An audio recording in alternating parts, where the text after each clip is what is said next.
Nagsuntukan ang mayor at vice mayor ng isang bayan sa Antique. Ang pinagmulan ng kanilang away, food packs ng DSWD. Nasa frontline ng balitang yan, si Mon Gualvez.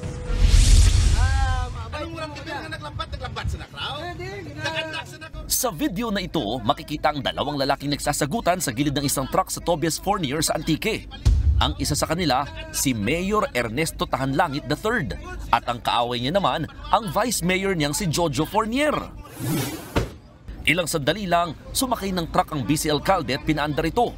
Sumunod si Mayor Ernesto at nag-agawan sila sa susi. Ta, relax, ta! Ta, relax! Hindi pa humupa ang tensyon sa dalawa.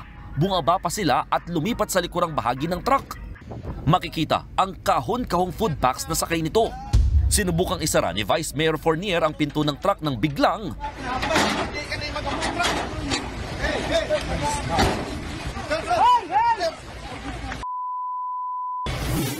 pinagsusuntok ni Mayor ang vice-alkalde. Nag-ugat ang away ng dalawang opisyal sa 800 family food packs ng DSWD na ipapamahagi dapat sa mga residenteng apektado ng El Nino. Hiningi raw ito ni Vice Mayor Fournier kay Governor Rodora Cadiao para sa mga residenteng hindi makakatanggap ng ayuda. Pero pagbalik ng truck mula sa bayan ng San Jose, hinarang umano ito ni Mayor Tahanlangit sa barangay Balud sa Tobias Fournier. Doon nagkainitan ng alkalde at vice-alkalde.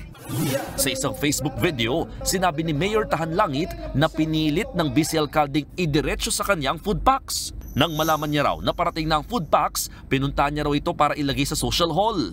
Doon na raw nagkagulo dahil pinipilit umano ng vice-alkalde na idiretso ito sa kanya. Pumagit na ng DSWD sa issue. Sisiguraduhin daw nilang masusunod ang listahan ng mga makakatanggap ng food packs.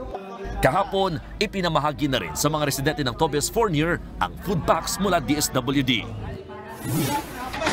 Nagbabalita mula sa frontline, Mon Gualvez, News 5. Mga kapatid, Cheryl Cosim po, huwag maging huli at maging una sa lahat sa balitaan. Para sa tuloy-tuloy na talakayan sa Frontline, mag-follow at mag-subscribe sa social media pages ng News 5.